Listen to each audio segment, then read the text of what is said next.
be Charles, you asking me that question. What school do you go to, and what happened to your women's team last year? Last year it happened. There's that matchup.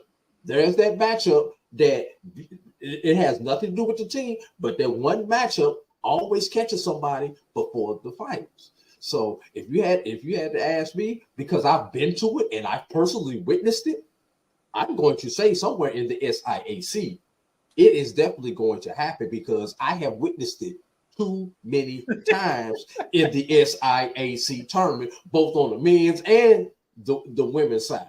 You know, the CIAA, for some reason, CIAA, you tend to get the teams who you expect in the finals to be in the finals. Now, the team, they may not win the finals, but you tend to get the two top teams in the CIAA more often than you do in the SIAC.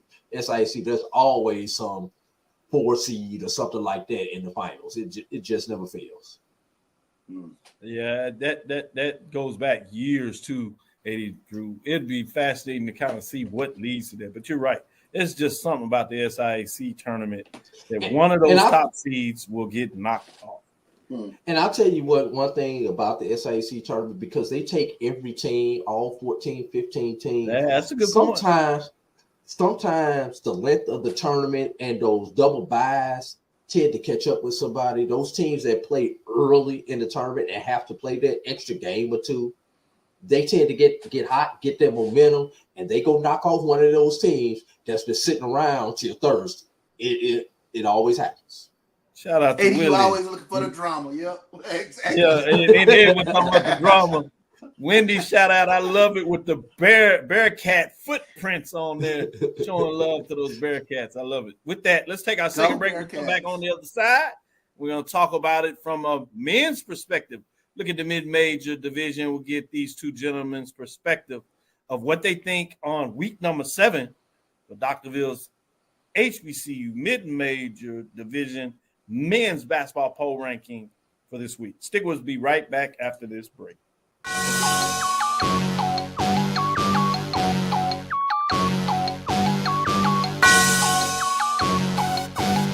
Yeah. I love my HBCU, and boy, I love it, love it. I love it, love it. I love my HBCU, and man, I hope my team they won one. Yeah. I hope my team they won one. Yeah, man. I hope my team they won one. I hope my team they won one. Yeah. I tune into the HBCU Sports Lab to see if my team won or lost. If they lost, I'm quiet as a mouse. But if they won, keep tab. I'ma do the dab, yeah. Dr. Cavil, he know what he be talking about. Mike and Charles, they know what they be talking about. They compress the analytic data with your hip hop. If you know them like I know them, they gon' tell you if your team, if they won or lost, and who the ball. So listen to Professor, yes sir, and pay attention, cause he gon' teach a. This is Dr. Ville's Inside the HBCU Sports Lab with Mike Washington, Charles Bishop. Mike Washington is on assignment. This time he's on, what they say, the left coast. He's out there in California, is my understanding, getting some business done.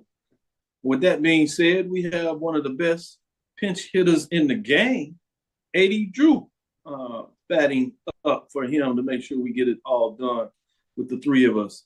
With that being said, welcome to episode 490 of Inside the HBCU Sports Lab radio show and podcast, the show that's covering the sporting HBCU dash for all things HBCU sports. From institutions large and small, from the NEIA to the NCAA, we share insights and information on the HBCU sports coach, HBCU athletic aesthetics to facilitate the story of HBCU athletic programs in the business of HBCU sports. I'm your host, Dr. Kenyatta Cavil, along with my co-hosts, Mike Washington and Charles Bishop. We're filming from our home studios and sending a signal live to our KCOH 1230 AM studios with the Texas Radio Hall of Famer, multi-Hall of Famer Ralph Cooper in a beautiful home at Texas Southern University from Houston, Texas. With that being said, Charles, how you doing today? Doing well, Doc. Doing well, despite all. Hanging in there, but a little tough afternoon for me. Lost my four-legged friend this afternoon, my dog. He's been with me since I moved into the neighborhood, showed up the second day I moved into my house. So he's been with me for four years now, and kind of lost him today, so this is a tough afternoon for me. Certainly, we understand one thing to lose anybody, anything, but certainly tough when you lose man's best friend. So understand how you're dealing with that in terms of that. So all will be with you in terms of supporting you through this time. With that being said, appreciate that. Oh, no doubt. With that being said, AD Drew, how are you doing today? I'm doing fine. My CIAA tournament binge watching was interrupted by a text from one Dr. J. Kenyatta Cavil about 15 minutes ago. Bro, can you come on today? So I guess Tuesday's been my pinch hitting night. You know, last Tuesday I pinch hit for Bo Carter and Roy and Miles basketball, and today I get to pinch hit for Mike. And so if you see me looking down, Dr. Cavil, the iPad is right here. So I can keep up with the CIAA tournament. No doubt. I appreciate you pinch hitting, as you said, getting it done. Today's episode of Inside the HBCU Sports Lab is sponsored by THG Agency LLC. THG Agency is a company that provides sporting and educational and consulting and data analytics. With that being said, since you're the guest of the day, although you've been here often, but we still don't treat you in proper stead. AD Drew, why don't you kick us off with some news of the day? Well, I'm just gonna keep it real simple, Dr. Cavil. I just want to talk about this CIAA tournament, man, the granddaddy of them all. And I know this is not necessarily on the script, but I believe of the 5 games they've played thus far, they played 2 yesterday, they've completed today, and there's a game going on right now. And every stinking game has been competitive, no matter what the seeds are, men or women. And the first full day of action, we've already had our first overtime, Dr. Cavil, on the women's side with Shaw and Virginia Union. And if you saw the end of that game was wild. Those last 3 minutes of that particular game. Let me take that back. The last 3 minutes of regulation and into overtime. And the one thing I want to say is let's embrace our heritage and let's really embrace these HBCU basketball tournaments. You know, we give so much love for football. You know, Celebration Bowl is the Super Bowl for Black people, the HBCU family union, whatever moniker you want to give on the Celebration Bowl. But the CIAA is, you know, not only the granddad of them all when it comes to the conferences, but anybody who's been, and it's on my bucket list, but even more than the ACC tournament, which is probably rated as the #1 tournament on the Division I level, the CIAA surpasses that annually with its ratings, and used to pass it with its attendance and everything else. So I just want everybody, if you're within shouting distance of Baltimore, Norfolk, Virginia, Tuscaloosa, Alabama, Birmingham, Alabama, or Savannah, Georgia, over the next 3 weeks, depending on which time it is, try to make your way there for at least one day and support HBCUs, especially if you could get a day off and get to those early round games where nobody's there but mamas and girlfriends at those games, you know. Yeah, well said. Well said, Andrew. I'm glad you pointed it out there. Couldn't have said it better. That being said, we will not have a show on Thursday.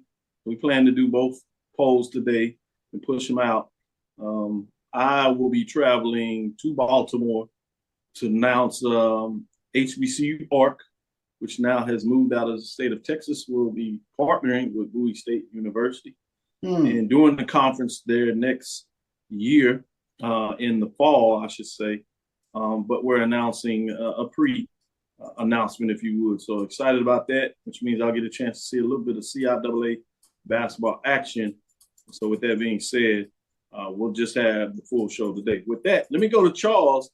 I think you might want to go in a different direction while we're paying attention, as Charles said, as AD said, appropriately to basketball. We also have another sport being played, and it was a past big weekend. What do you got, Charles? Yeah, let's switch gears a little bit. As Prairie View, they rallied from a 10-8 deficit in the eighth inning to force extra innings to secure a 13-12 win over the Alabama State Hornets in 10 innings this past Sunday. Junior Leonardo Bravo, 2-0. He got the win coming out of the bullpen. His right-hander went 2/3 of the inning, giving up 1 run and 1 hit, allowing no walks and striking out 1.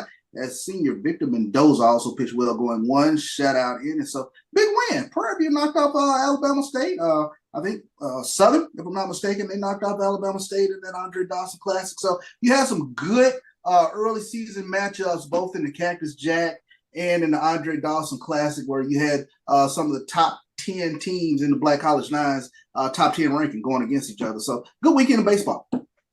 Good stuff. Shout out to Edwards. He said he's going to do a little bit of the dad tonight in terms of Prairie View winning the baseball classic. That's 2 in a row, going 3 in a row. Yeah. Finally making a statement for the West, if you would, against the East, particularly when you talk about the quality of the teams they played.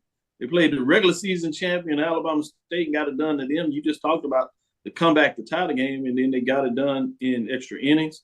You also had a win against FAMU that won the SWAC tournament last year. So quality wins. And then they put a little something on North Carolina A&T as they get back into some HBCU sports business. So that's fascinating. I did want to share this because AD made a great point in terms of making sure you can get out there and support some of these tournaments, particularly GCAC, CIAA.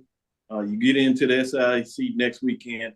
But a lot of the NI action is going on this weekend. So you have in Stillman College Hayes Center on Thursday, February 29th. It kicks off at 11 a.m. You have the GCAC tournament, which will be a fascinating one. Obviously, you have the Red River Athletic Conference with several HBCUs, and 2 of them are playing really well on the men's side, Xavier, as well as Texas College. That's March 1st to the 3rd. On the women's side, you have Xavier doing well. And then you have in the Sooner Athletic Conference, Langston, HBCU over there, both on the men's and women's side. So look forward to them. That's February 29th to March 5th. So you'll have quite a few HBCUs playing some good basketball in tournament. And I agree with AD Drew. Let's make sure we get out there and get that in there. AD will be representing BCSN, and he has a schedule full. So he's going to find a way to get over to the GCAC to make sure we get some insight. So check him out on Sunday. I'm sure he'll make sure that he'll give you what he saw. You saw how he broke down watching the CIAA, giving you some good action there. And then you'll notice he'll be in SIC country next week to make sure you get it done. And then he's not going to let it alone. Final week, he's going to be in Birmingham for the Southwestern Athletic Conference. And so we'll keep you updated over the next couple of weeks to see what that looks like. But let's take our first break and come back and get you some of these polls. Mid-major wise, you got the polls pretty much ending the regular season. So we'll see what teams look like ranking at the mid-major, both men's and women's. We got a couple of more weeks in terms of the major division. I have to give a shout out to Mississippi Valley State Delta Devils as they finally got one. Got one. Happened to be painfully against Prairie View, so Mike had to do his. This is Valley. Yeah, Mike Valley. I don't know what they have it for Prairie View, but they find a way to get well against Prairie View in multiple sports. Men's basketball, football. So, and at worst, we had a 28-0 streak that was mentioned by Brian that they were looking to make even, I guess, and then obviously could have went the rest of the season and broke the streak. They were at 27 straight losses. Both Grambling put them in the mix, and Prairie View had 28-0 seasons, straight losses. They made sure that they did not tie that record, and it happened to be against Valley. Valley has done this for a long time. You know, when Prairie View went on the 80-game losing streak, right? The team that started that losing streak was Mississippi Valley. I was on campus as a freshman during that time. When they Mike is gonna have to retire the catchphrase. Yeah, I know he better quit step dancing on that Indian Burial Center talking about Valley if you want to change it. Yeah. Yeah. Oh, Hey, man. more important than the loss is what that loss puts Prairie View when it comes to the SWAC race. Oh, it's That's what's over. They can forget that. Yeah, you're right. That's a great point. Yeah. They will Yeah. not. I don't see how they make the tournament. I thought they needed both, but they certainly needed one, which obviously you would have thought have been Valley. So you're right, AD Drew. It's going to be tough to find a way. You got probably FAMU, Pine Bluff, and Alabama A&M fighting to see who's going to be that last seed in at number 8. But Valley and Prairie View, I would be surprised. I know they're ahead of FAMU technically, but it's going to be hard. With that being said, let's go to our first break. We'll come back on the other side and see if we can sneak a little more of that basketball turkey in this time of the year. People are putting on their dancing shoes. They want to go dance. Let's see what it looks like on the other side in terms of poll ranking. Yeah. Itchy, squirmy, scratchy, family not getting clean? Get Charmin Ultra Strong. Go get 'em. It just cleans better. With a diamond weave texture, your family can use less while still getting clean. Goodbye, itchy squirm. Hello, cream bottom. We all go. Why not enjoy the go with Charmin? At Hampton Law, our primary goal is to provide non-traditional yet effective solutions and redefine the approach to client legal concerns. As your trusted legal advisor, we believe in sophisticated, personalized services that eliminate the confusion and complexity sometimes associated with legal matters. Our high standard for client care and concern, coupled with our extensive legal knowledge and skills, make Hampton Law a resource focused on the protection of the client's interest and overall goals. We value our clients and truly enjoy working with them.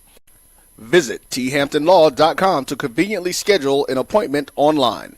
Tamika Hampton Esquire, 1631 Rock Springs Road, Suite 336, Apopka, Florida, 407-494-1471.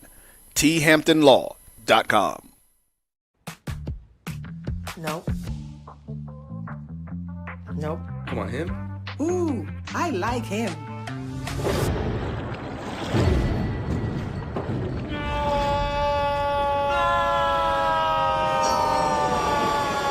Quick, the quicker picker-upper. Bounty picks up messes quicker, and each sheet is 2 times more absorbent, so you can use less. He's an 8. He's a 9. Bounty, the quicker picker-upper. From novice to aficionado, find yourself here. High quality cigars plus personal customer service.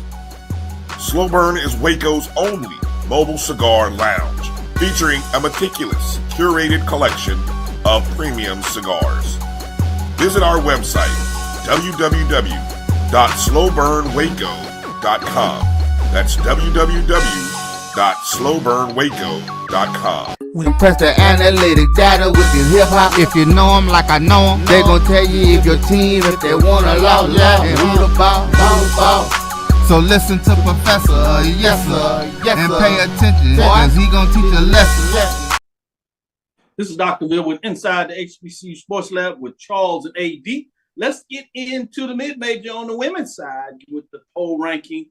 There is a team that dropped out, and that is none other than the Miles Lady Golden Bears.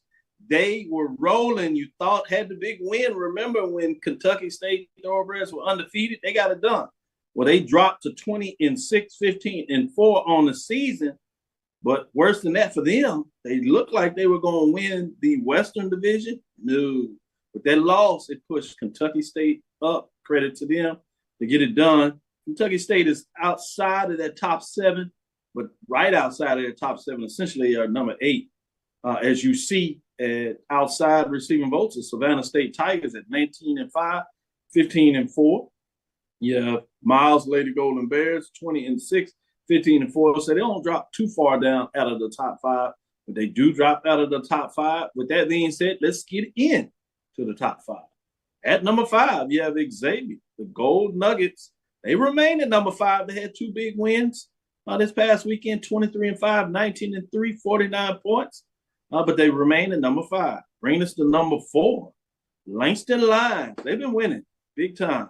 They find a way to jump in the poll in week number 8, 22-6, 17-5, 53 points that were not ranked, and they jumped all the way up to the top 5 at number 4. Bringing us to number 3, Virginia State Lady Tigers. Lady Trojans.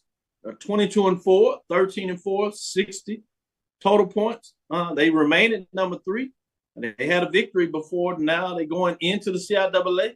Can they push it forward? Can they bring home the trophy? It looks like they probably will get a postseason invite one way or the other, but they want that CIAA tournament trophy. With that being said, number 2, Fayetteville State Lady Broncos are in the way, and they say they have something to say about it. They had 24-2 with a stellar regular season, 17-1, record-setting season. 3 first-place votes, 75 points. Previous ranked 2, so they stay right there with that momentum. Man, it's something about those upsets, but it would be a beautiful thing if we could find Fayetteville State and Virginia State in the championship game. We'll see if they can hold chalk. I don't know. We'll see.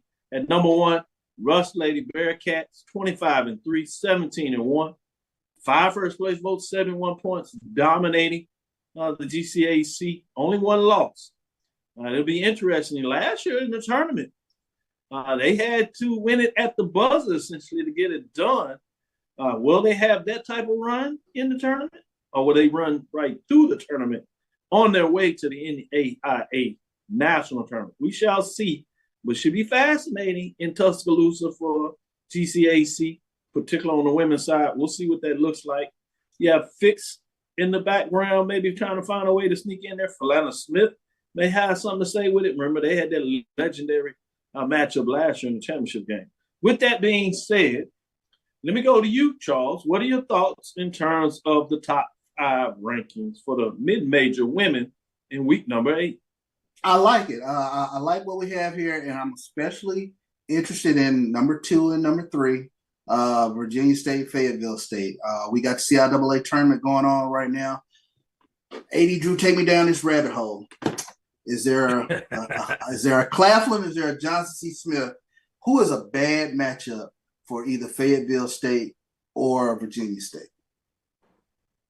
Well, ironically, the Winston-Salem State Johnson C. Smith game which is going on right now. The winner of that game will face Virginia State, and that will be on Thursday.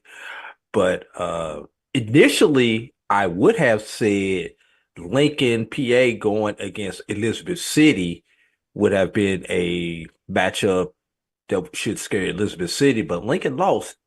So we could throw that one out, that prognostication out. But the winner of today's game against Virginia State should be something. But Shaw today impressed me with the way they won that game. A lot of adversity in that game, and came back and consistently fought back.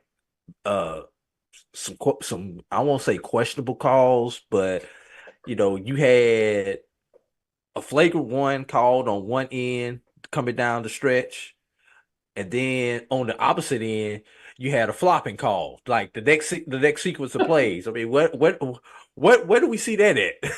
So yeah, that's got popular, that flopping call. Yeah, and the thing is, both of them, they had to go to the monitor to adjudicate the fouls, which means you got the Jeopardy music playing while they doing it. But yeah. I for some reason I like Shaw over Claflin as the one that I am going to keep my eye out of if you're going to get an upset, because I said this last week. I think I was on this show. I know I said it on Sports Rap Sunday. Go back and watch Brian and myself's breakdown of it. There's always a team with the bye that drops that first game of the tournament against a team that has already played a game. I'm looking for, on the women's side, I'm looking Shaw Claflin as that one to watch. And I'm gonna give you one, Charles, and your Wendy's not gonna like when I say this, but Philander always gives Russ hell. They really do. Yeah. Whenever it happens, I am looking for another classic matchup in the finals because they're on the opposite side of the bracket. So it won't be until the finals when those two would meet. And it would not surprise me if Atlanta does it once again. No disrespect to Coach Jackson over there at Russ, but for some reason, that is the one matchup that he cannot consistently win. You know, it's a coin flip every time those two play each other. Agree. Anything else stands out in terms of the poll before we take this break, AD? One thing I want to look at, the bottom half of the bracket for the championship game. The bottom half of the bracket, the semifinal is at 6:00 on March 1st. The championship game is at 1:00 on March 2nd. Whereas the other semifinal coming off the top half of the bracket is 12:00 on March 1st and then 1:00 on March 2nd. All day to get off those knees. Does that play a factor, that extra rest that first semifinal team get, which is the half of the bracket that Elizabeth City and Claflin are on? Will that play a factor on the championship, whoever comes out of that bracket, that half of the bracket, versus the team who comes out the southern half of the bracket, which contains Fayetteville State and Virginia State for the championship? Just something to keep your eye out on. Great points. You know it's something when you look at the women's poll and all teams have 20-plus wins, clearly over 20 wins. And even Miles Lady Golden Bears that lost the last two, they drop out and they still have 20 wins. That just lets you know what they're getting Nobody done. has more than 5 losses. That's what's impressive. Yeah, another one. Great point. Let's get into our next break and see what it is on the men's side of the mid-major. Stick with us. Be right back after this break. When it comes to professional learning, teachers deserve better. From the leader in online learning, Stride brings you the Stride Professional Development Center, an on-demand library of mobile-friendly courses that gives teachers choice and flexibility, allowing them to learn anytime and anywhere. Our dynamic courses provide bite-sized learning and help educators advance their knowledge while also gaining professional development hours. It's time you take charge of your learning. Visit us today to get started. If you think all pads are exactly the same, think again. This is Always Ultra Thins reinvented with the Always Triple Protection System. This pad wicks gushes 90% faster, absorbs even more so you can feel dry, and locks odors in. Rethink your pad for up to 100% leak-free and odor-free comfort with the totally reinvented Always Ultra Thins. This is always like never before. The Cavil Group is a Florida-based marketing and training consulting firm. We help businesses communicate to their target audience and engage them in conversation. We also help to expand their audiences, which will ultimately result in growth for those organizations. In addition to being a certified constant contact specialist, my colleagues and I are also certified in John Maxwell Leadership Principles. We use these proven principles to conduct workshops, training, and private coaching sessions for individuals and companies looking to take things to the next level. Contact us to schedule a free consultation. Issues today, don't delay, call Cavil. Press the analytic data with the hip hop. If you know them like I know them, they gon' tell you if your team, if they wanna loud, and who the ball. So listen to Professor, yes sir, and pay attention, cause he gon' teach a lesson. This is Dr. Ville inside the HBCU Sports Lab with Charles and AD, the professors in the building. Shout out to Edwin B. Moore that has me cracking up in the break, asking the question about the Bearcats and the Bobcats, Chupacabra. As we talk about all this, he said he was curious about the Bobcat too. He saw one in junior high school. Said fastest term he ever run. I bet They you real. because you still here to talk about it. So I know you were picking them up and laying them down. With that being said, let's get into the mid-major division of the poll rankings and give you some updates of what's going on the men's side of things. Dropping out this week. Benedict Tiger. They had a loss and a win. They finally fall out. Top 25 program. Kind of struggling late, but they still just have 6 losses on the season. 21-6, 15-6, and all 6 of those losses have been in the conference. Certainly gives you understanding of just how tough it was in the East. Before we get into top 5, though, let's talk about some of the teams receiving votes, Texas College Steers at 20-7, 16-5. They had a win and loss as they close out regular season. Benedict still stays in that top 7. Benedict Tigers are 21-6, 15-6.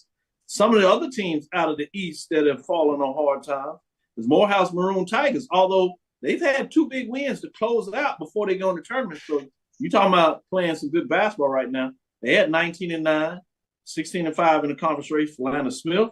Talking about on the women's side, on the men's side, they're playing pretty well, 18-8, 14-4 out of the GCAC and Talladega Tornadoes at 21-6, 10-4. You see, I got it there, Charles. Talladega Tornadoes. 21-6, 10-4 in terms of what they did in the GCAC. Let's look at the top 5 as we get into that top 5. Getting in there is Xavier Gold Rush. Just like on the women's side, they're playing some good basketball on the men's side.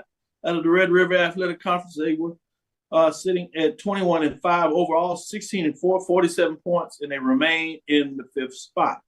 Number 4, Tougaloo Bulldog, 23-5, 15-3.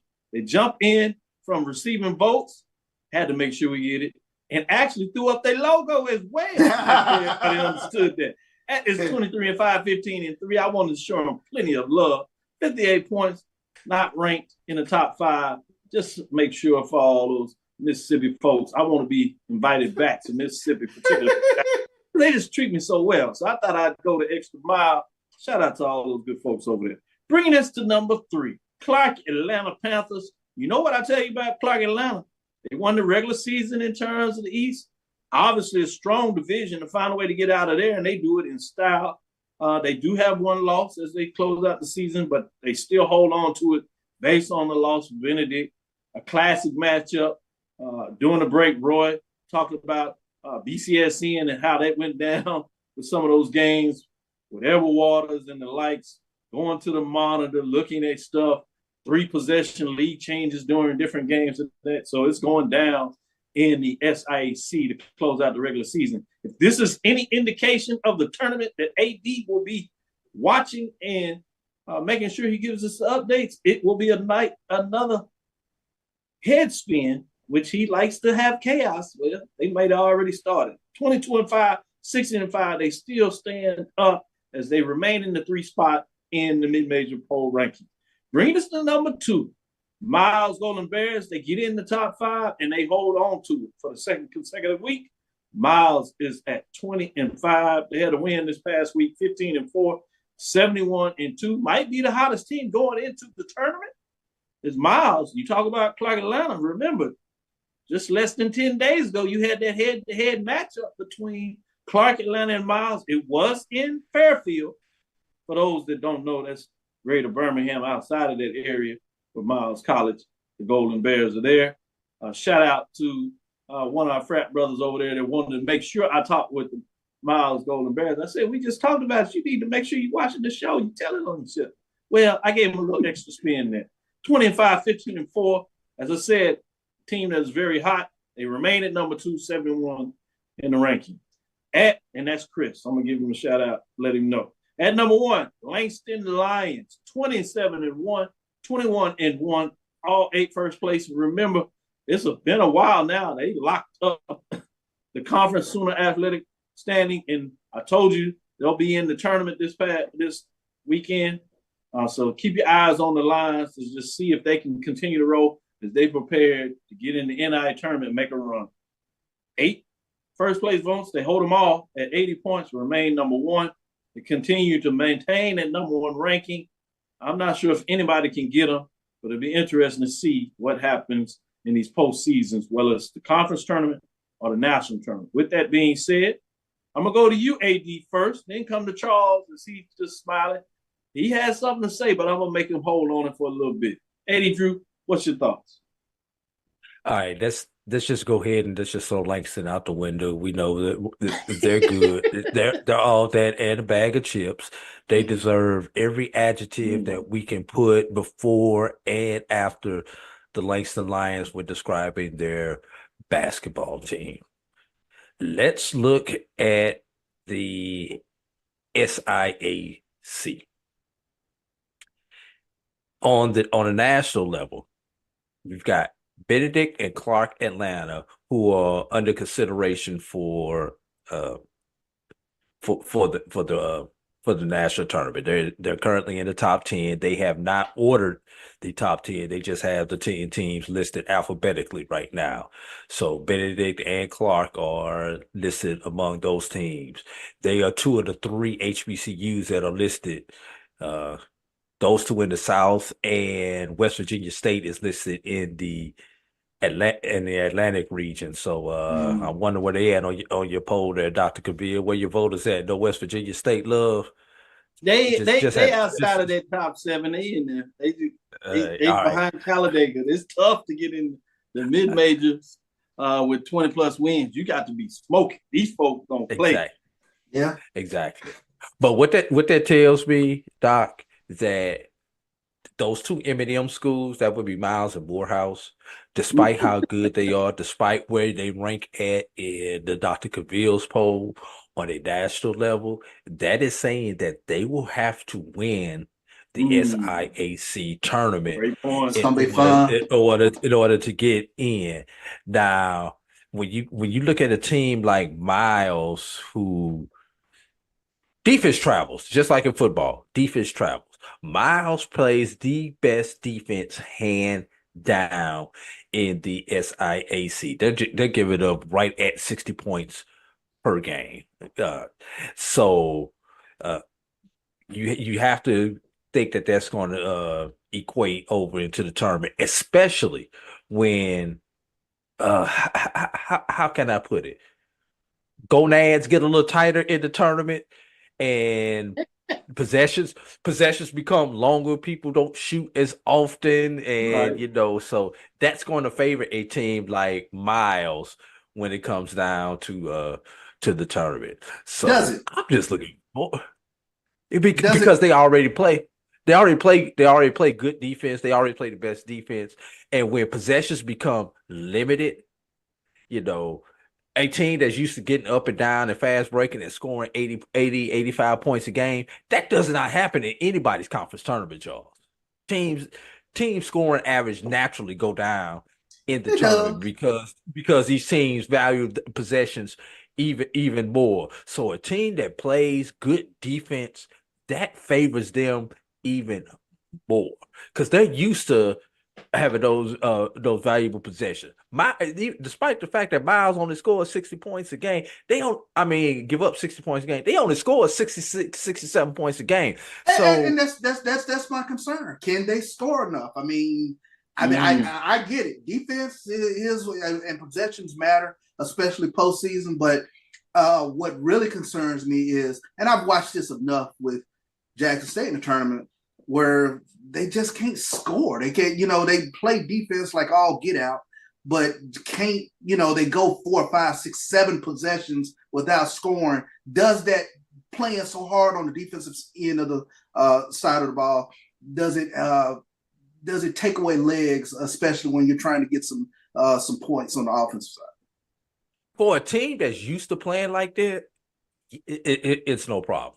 For a team, we'll say a Benedict or a Clark Atlanta that likes to get up and score, it can mentally affect them. You've got certain teams that are used to, they know they'll go 5 possessions and won't score, but they not worried about it because they know you're not going to score these 5 possessions also. That's just how they play. But for teams that are used to going ODO, offense, defense, offense, and not able to score, then it's a mental drain on them. And one last thing before I get off of here, shout out to Coach Fred Watson at Miles.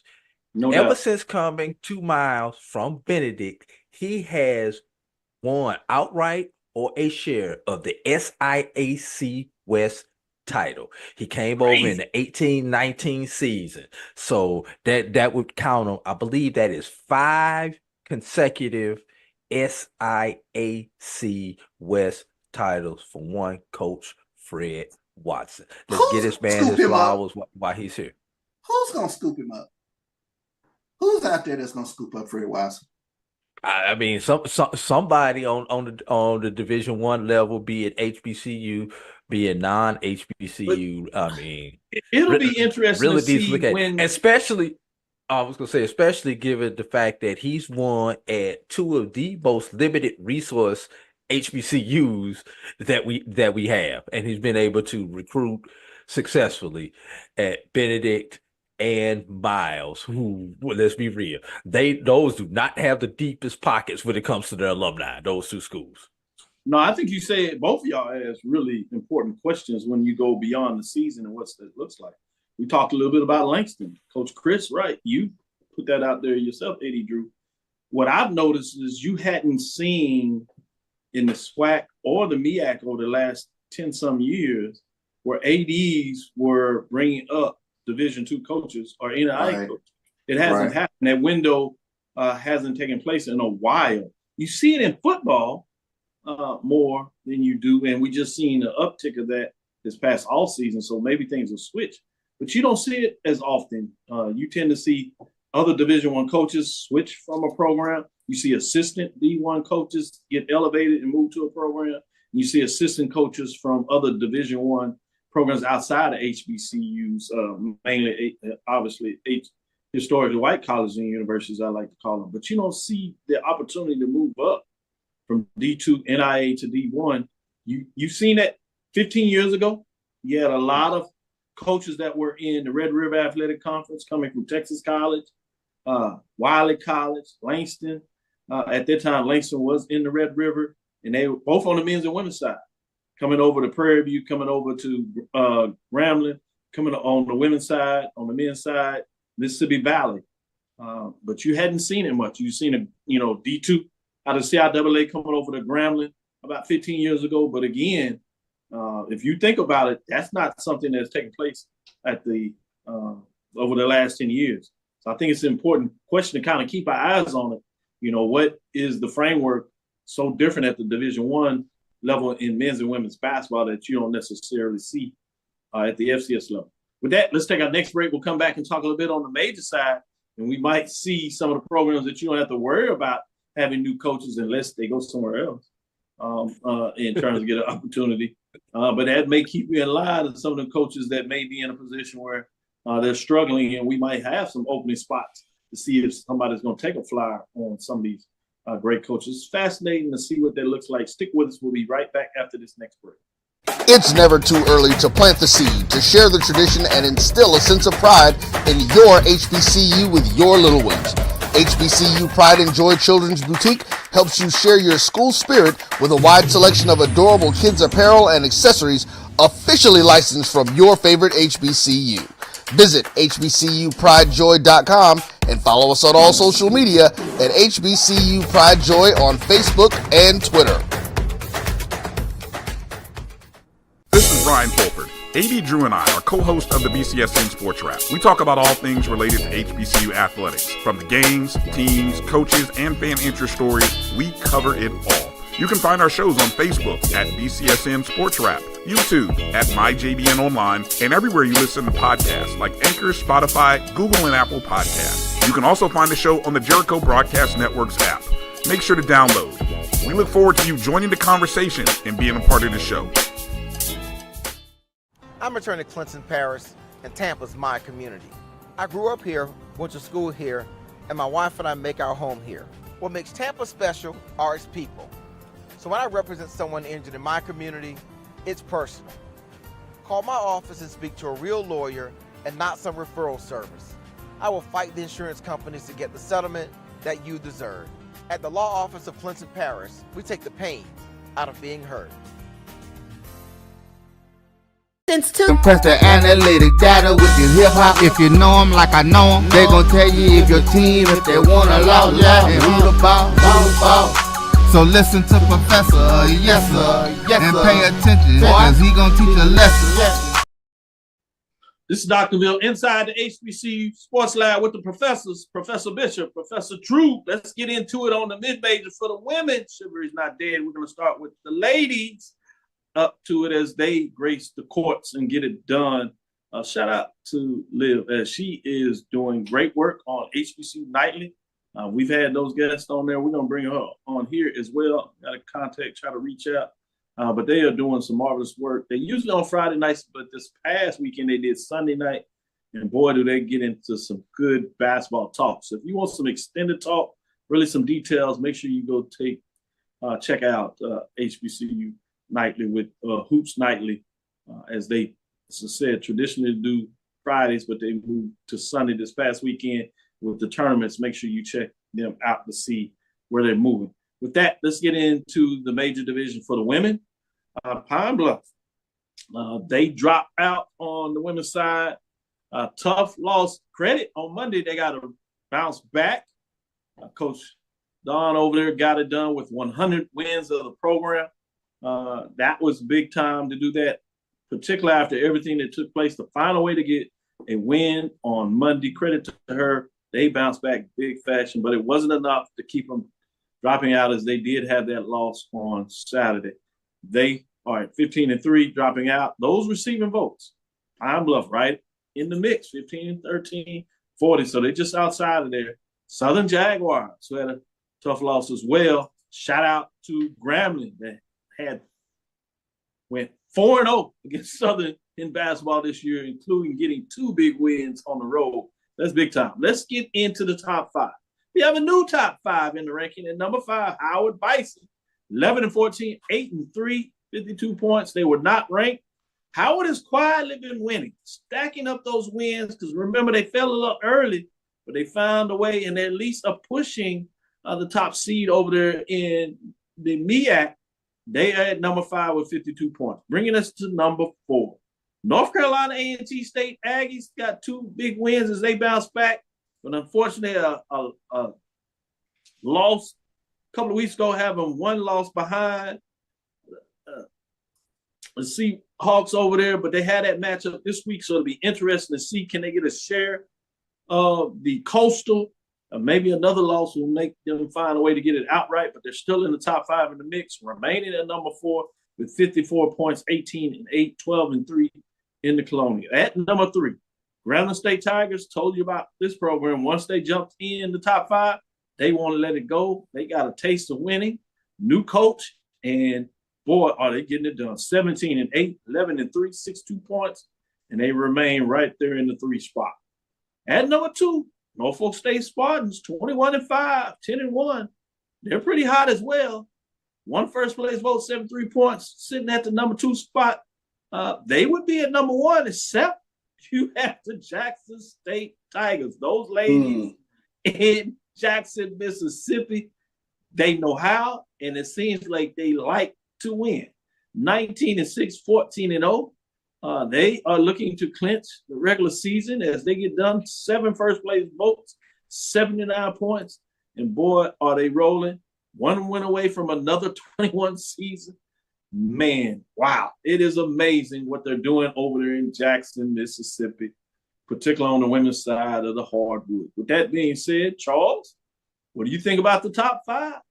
I think you hit it on the head. I was going to mention the Howard basketball team. Seems as though they're coming down the backstretch and nobody sees them, but they're right on the tail of Norfolk State, if you will. So it's very interesting to watch and see what they're doing. Like I said, they start off a little bit slow, but they picked up steam going down the stretch.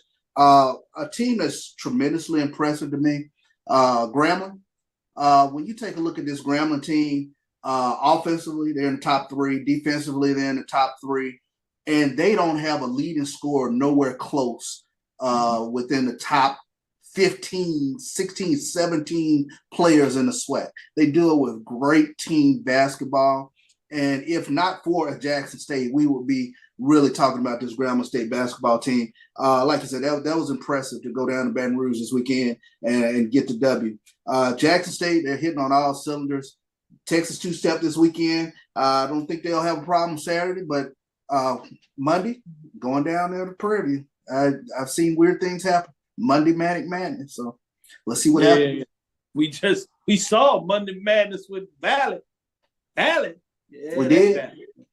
Monday Madness. I did not feel comfortable about that game after Charles introduced me to the Monday Madness. I was like,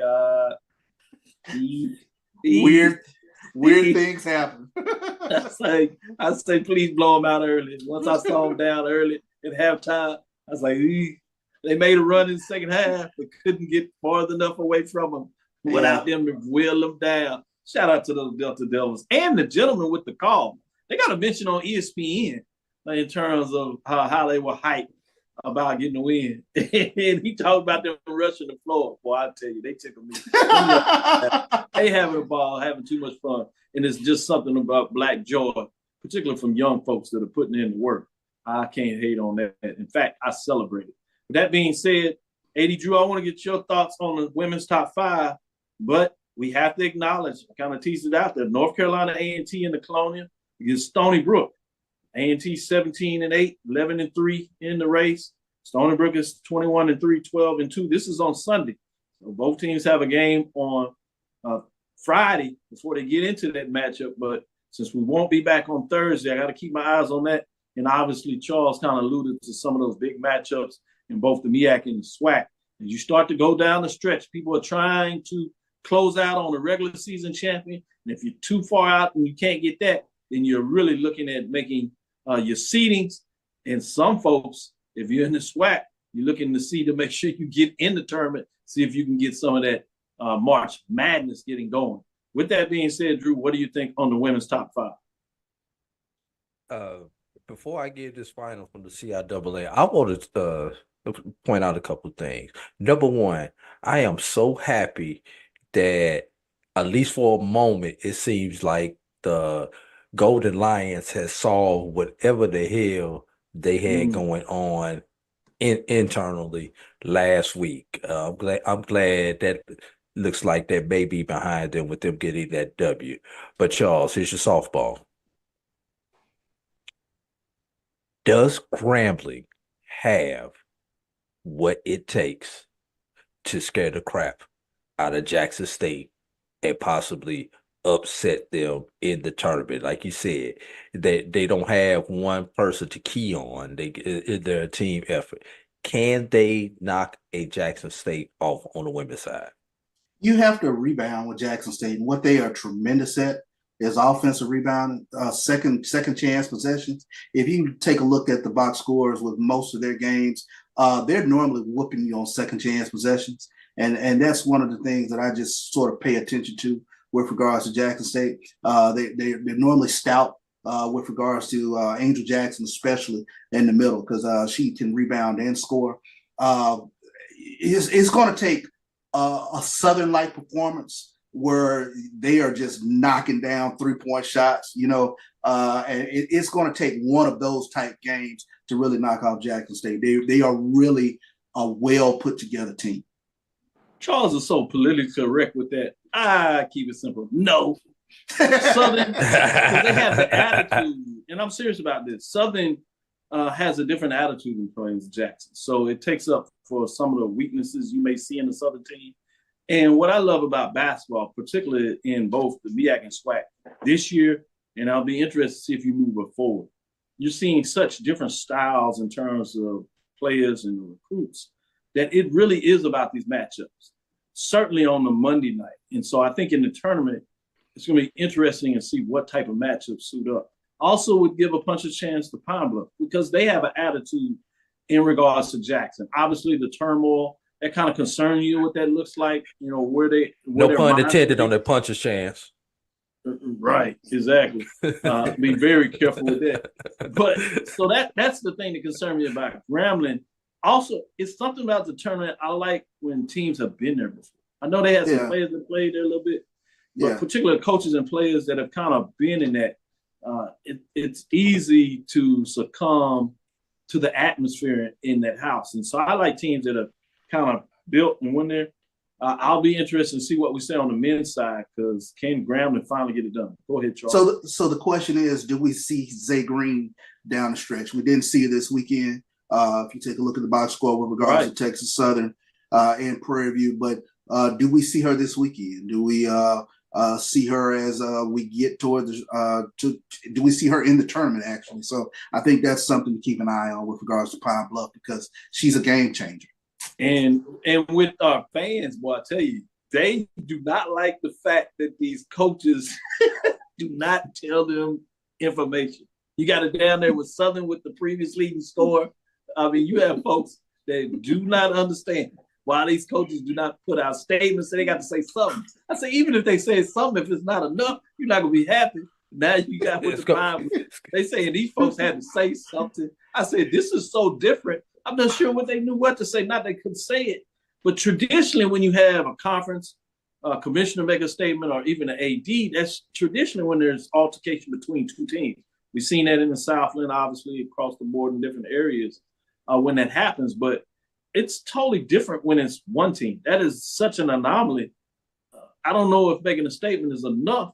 One, you're trying to figure out what the heck went on, and two, which brings us a little bit, is this madness with folks crashing the floor. While I teased Valley a little bit, it wasn't out of chaos, but you also seen the coach at Valley trying to get the fans off the floor. It wasn't, significant about it. It was, but it was enough for things to maybe be chaotic, particularly coming out of this week when you talk about discussion of rushing the floor, which is intriguing because we've seen it both on the women's side with the preeminent star Caitlin getting nicked up a little bit and being duped with blue blood programs, as they like to call it. So it's fascinating to see where this is going to go as sports continue on. With that being said, we'll take our next break, come back on the other side, and get into the major league. Go ahead. Get that final from the CIAA on the women's side. Johnson C 65, Winston-Salem 59. That is the final. Awesome. Great update as we give it to you live. I told you that's what we do here on Inside the HBCU Sports Lab. We'll see you on the other side after this break. 2002, Empowerment Resources, Inc., a nonprofit organization, has empowered more than 1,500 youth and adults in Duval and surrounding counties. Through its programs, Journey into Womanhood, Girls Mentoring, Life Skills for Teens, and parenting education coaching. To get involved with programs, volunteer, or donate, visit www.empowermentresourcesinc.org. Follow us on social media, facebook.com/empowerment.resources and instagram.com/empowermentjax. Compress the analytic data with your hip hop. If you know them like I know them, they gon' tell you if your team, if they want a law, and who the ball. So listen to Professor, yes sir, and pay attention, cause he gonna teach a lesson. This is Dr. Cavil inside the HBCU Sports Lab with Charles and AD. Let's get into the major division on the men's side where things are pretty interesting. Oh, we did have a team falling out, and it was none other than the Southern Jaguars.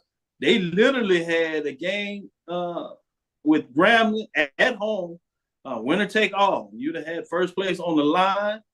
You also had a top 5 spot on the line, and Jaguars, as you see, did not get it done. They fall out of the top 5 at 16-11, 10-4, but they're in good position as they see how to close out the season. It should be interesting down the stretch. The big thing about that game is, as we said earlier, both men's and women's, but the men obviously swept Southern.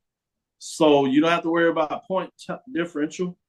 So head-to-head, even if there's a tie regular season, it's going to go to Grambling in terms of that top seeding. At receiving votes, Southern Jaguars, 16-11, 10-4. So they fall just outside of the top 5. All of a sudden, Alcorn State Braves, 10-17, 9-5. We didn't get into it, but at the end of the game, obviously, Jackson State lost that game. You had a coach tech Jackson State overtime. Certainly a tough call. Whether you're a fan of Jackson or not, that was a tough call down the stretch. I didn't see a lot of evidence. The guy, and we broke it down yesterday too. He falls to the ground. The other guy stands up and he gets the offensive foul. You're like, wow, okay. But hey, that's what happens when you get down there on the complex, as they like to say. No comment. Yeah, you better not. Go back and watch yesterday's sports wrap. Bethune-Cookman Wildcats, you talking about watching their games, more magic. Boy, did they get it done. They're outside of the top 7. They're 14-4, 19-6. They had 2 thrilling games at home this past weekend, and they get the W's against the Alabama schools, A&M and Alabama State. That's Alabama A&M, for those that don't know. Top 5, you just saw it, teased you out, took Southern Tigers. Charles said this last week after they win against Southern on Monday night.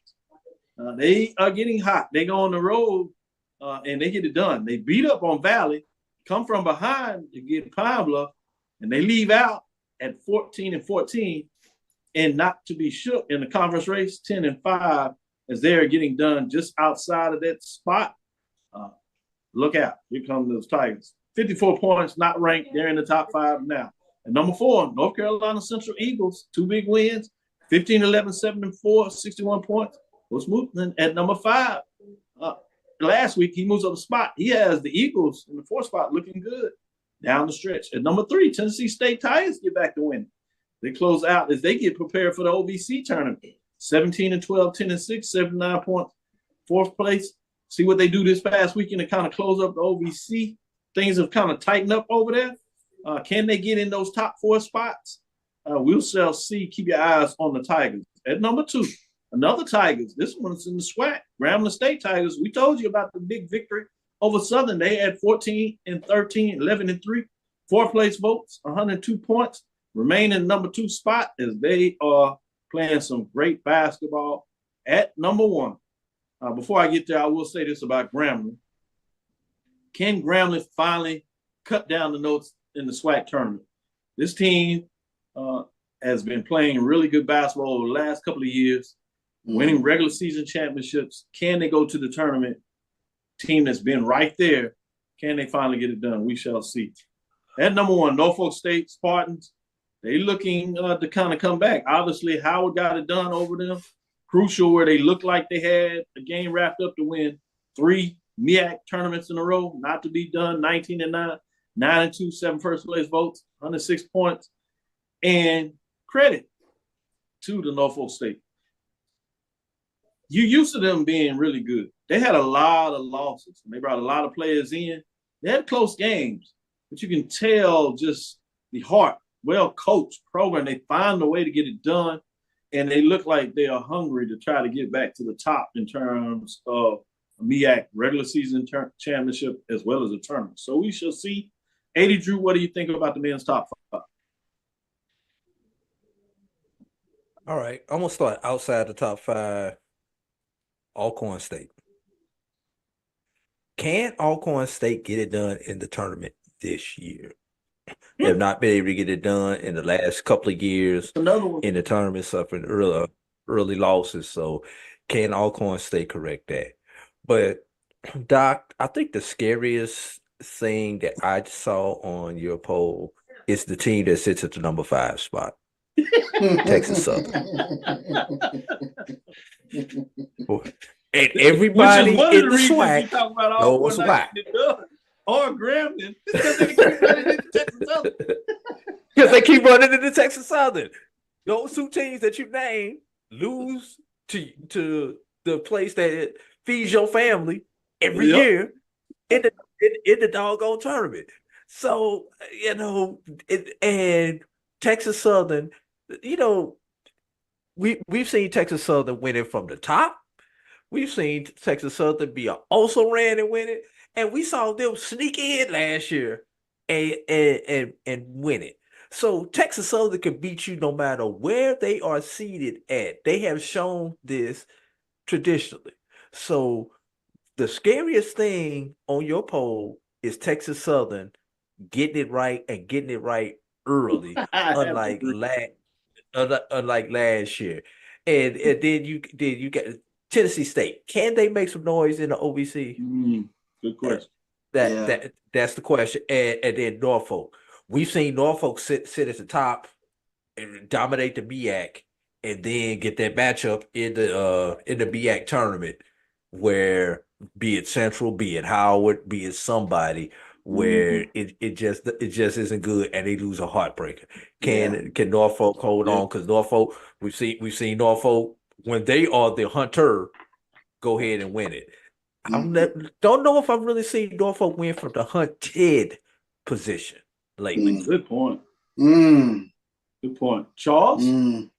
Yeah, AD, I don't know if you remember when Buda Baker from the Cardinals made that pick 2-3 years ago, and DK Metcalf ran him down before he could score. That's Texas Southern chasing down, Alcorn, Grambling, because they're running right now and looking over their shoulder. Because if Texas Southern goes 2-0 this weekend with Jackson State and Alcorn coming in, everybody better strap up your seatbelt, because Texas Southern's on Texas their way. Invitation is open. Woo! Texas Invitation. All of a sudden, it comes to bear. So let's see what happens this weekend with regards to Jackson State and Alcorn doing the Texas two-step. I'm very interested. Monday night, Bethune-Cookman at Grambling. That to me is going to be a fun one to watch to see what can Bethune-Cookman do on the road. That's going to be interesting. We've seen them handle themselves sort of up and down on the road this season, but what can they do against Grambling this weekend? Grambling and Southern actually this weekend. So we got some fun contests coming down the stretch. Yeah, no doubt, no doubt. Well said. When you talk about some of those matchups going down the stretch, it'll be fascinating to see what goes on. We're going to take a last break. Charles has a question of the day he wants to get out. We're going to make sure he gets that out. So we're going to take one last break, come back on the other side and give you what it looks like. Before we do that, when we talk about some of those key matchups, Norfolk State and Delaware State, Central at Coppin State, South Carolina State, Morgan State, Howard and Maryland Eastern Shore. When you talk about Sunday, that means you have North Carolina Central at Morgan State, Delaware State at Howard, Maryland Eastern Shore, Norfolk State, South Carolina State, and Coppin State. I don't know if anything really stands out, but just the way these games have been played, don't be surprised if somebody goes down in terms of what that looks like.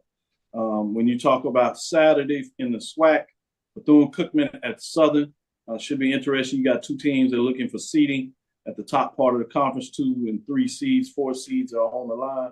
You got that rivalry, Alabama State, Alabama A&M, FAMU at Grambling. So fascinating to see what goes on there. Jackson State at Texas Southern, Mississippi Valley at Arkansas Pine Bluff, another rivalry matchup. Alcorn State at Prairie View. Coach Bussey has had his way with the Prairie View A&M Panthers. Is he going to come in and kind of ruin things when you look at senior night for a lot of these guys? Should be interesting to see what that looks like in terms of that matchup.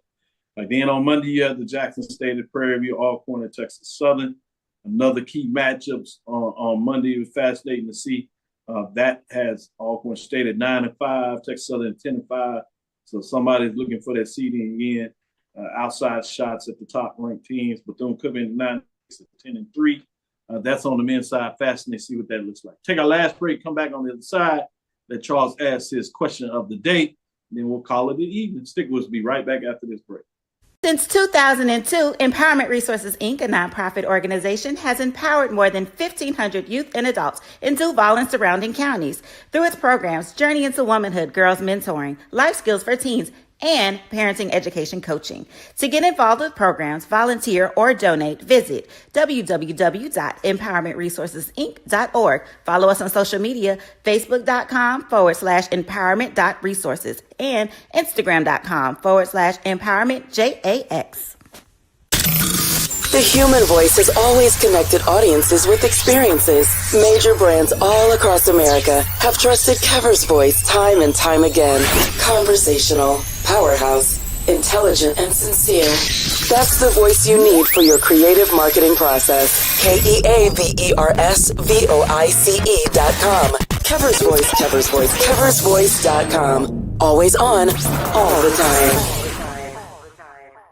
Press the analytic data with your hip hop. If you know them like I know them, they gon' tell you if your team, if they wanna loud and who the ball. So listen to Professor, yes sir, and pay attention, cause he gon' teach a lesson. This is Dr. Will inside the HBCU Sports Lab. Belinda Johnson, Alcorn can and will. She stated again to make sure we understand it clearly. Alcorn can and will win this weekend. Ooh, Lord. They'll just rub it in. Ugh. With that being said, I like some Coach Bussey though. With that being said, let's get into Charles with the question of the day. Yeah, let's take a look at Ask the Professor tonight. And what I wanted to talk about was looking at the Legacy Bowl. We had an unfortunate injury with regards to Davius Richard, arguably the best quarterback in HBCU football this past season. RPO play, fractured his ankle down there at the Legacy Bowl. So I did want to ask a question. Will coaches and or agents second guess sending upper tier players down to this HBCU All-Star game? It's a tough question in terms of what that looks like. I think you might have some that have a hesitation, but unless you're really so far on the board, where you're getting the invite to the combine in Indianapolis, I think at some point you still want to get out there. Now you can take the traditional route where you see some of the obviously premier top quarterbacks that just do the drills, if you would, and they don't necessarily play in the game. So that's something to think about. But football is such a contact sport that it becomes challenging when you do that. And so I'm not sure if there's a true answer about that. But I would hesitate to see that you'd have too many agents, coaches not participating. I will say my immediate reaction was, why is he running the football? That was my immediate, and all the texts I got immediately was, why is he running the football? But I understand football is a contact sport, but and my understanding was, there was an understanding as to what plays he would be running down there. So I guess that lends itself even more question as to why was that play call? Yeah. Yeah, that's certainly for sure. If there was an understanding, I'd be curious to see who understood that in regards to what it looks like. And, it's interesting to me when somebody said there's an understanding. What does that mean? Who understood? Was there a direct conversation, or was this what you think happens in an all-star game when you say that was your understanding? So I really would be intrigued about what does that mean? Obviously, you had the comments from the coaches. I think both of them had some validity. Motion is certainly high. You're talking about a coach that had a quarterback, took him to a national champion that he's seen grow as a freshman. So a lot of emotional ties there. Again, I heard somebody say, hey, that's what he runs. That's what he played. We just did what he called. So some thoughts on that. I think the other question that's on the table with somebody talk about, is there anything you can do to separate from the injuries? I think that's an even tougher question in regards to what you look like in these games. Because there's thought process. You see some all-star games where they play where you don't sack the quarterback type of games. But you had a defensive player that was able to really show off and get defensive MVP because he had 4 sacks. Yeah. But, how did that go when you punishing defensive players for doing that? And again, I think, all these years with all these games, you hadn't had these type of injuries or whatever. And so football is just one of those tough games where every once in a while somebody just has a tough injury that gets in there. Eddie, Drew, you want to add anything to it? Charles, Dr. Cavil, should a pitcher pitch in a baseball all-star game for fear of their shoulder or their elbow? Should they not throw their changeup for fear of their shoulder or their elbow? It's part of the game, unfortunately. It's an unfortunate part of the game. What positions does Davius Richard play? Quarterback. I'm going to give you a number when you think about his position, and that number is 2. The number of quarterbacks that have been drafted from the HBCU ranks in the last 30 years. Steve Air McNair and Tavares Jackson. Tavares Jackson. Mm-hmm. So it's not like he's playing a position and the NFL scouts think that our quarterbacks are going to grade out as a top 3 draft pick. Hell, our quarterbacks won't even grade out as a draft pick, and until recently have been lucky to get UDFAs.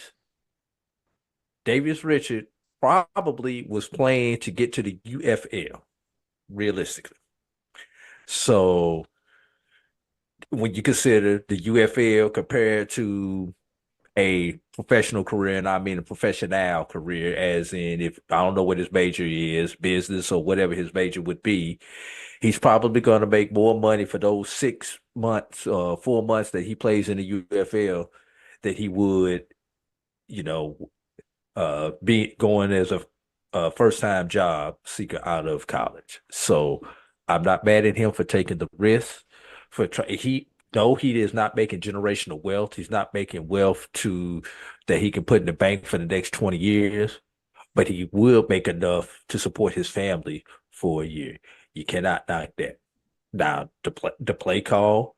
What was it? The professional scouts that said we want to see him run this play, or was it the coaches saying we want to show off his skills running his play? That question will never be answered.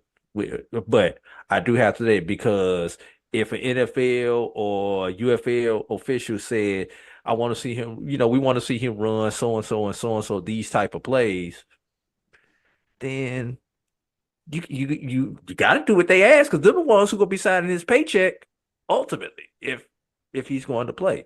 So unfortunate, yes. Can we do anything? The only thing we can do is not play the game. That's the only thing that we can do. And if that's the case, what happens? Because there's only so much that you can do in the Underworld Olympics to impress these scouts. Very true. Well said. And again, certainly understand Dr. Roderick Holmes says RPO should not be called in all-star games.